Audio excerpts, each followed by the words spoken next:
Adanya PPKM di tengah pelonggaran penggunaan masker, apa sebenarnya yang dimaksud oleh pemerintah? Sudah bergabung bersama kami Heri Trianto, Ketua Bidang Komunikasi Publik Satgas COVID-19. Selamat siang, Pak Heri.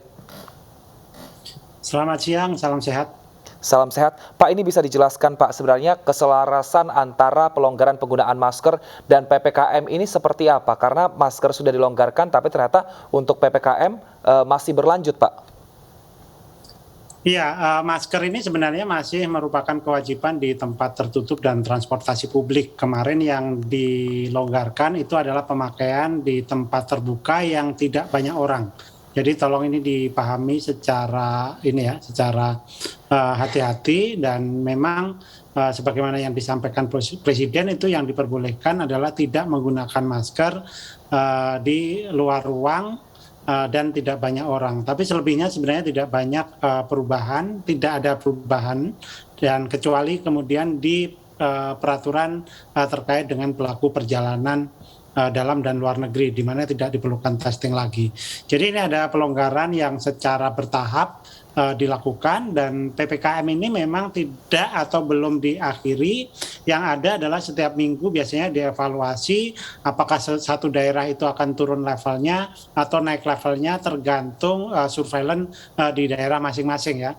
Indikator penularan, kemudian vaksinasi, tingkat kematian, dan keterisian rumah sakit. Itu indikator-indikator yang saat ini masih dipakai, dan rasanya masyarakat bisa mengetahui ini.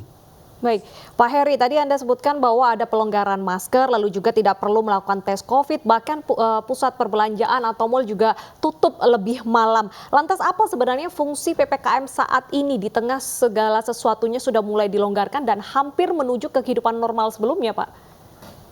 Iya, kita harus tetap secara perlahan-lahan, dan PPKM ini sesuai kepanjangannya pembatasan kegiatan masyarakat, dan itu ada levelnya ya. Ingat dulu pertama ada PPKM darurat bulan Juli 2021 yang kemudian dimodifikasi, itu adalah PPKM level 4 di mana pembatasan maksimal dilakukan.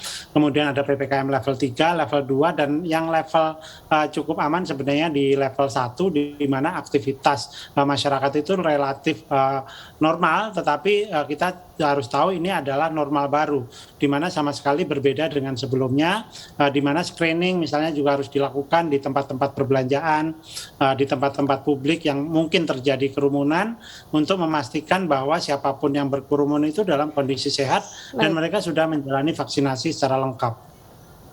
Baik, lalu bagaimana dengan pengawasannya, Pak? Karena kita lihat saat ini memang kafe-kafe semuanya sudah normal, bahkan banyak sekali tempat hiburan malam yang sudah buka hingga jam 2 dini hari seperti itu. Apakah juga akan ada sanksi-sanksi yang masih diterapkan seperti dulu, seperti penyegelan untuk tempat-tempat yang melanggar aturan PPKM di wilayah masing-masing?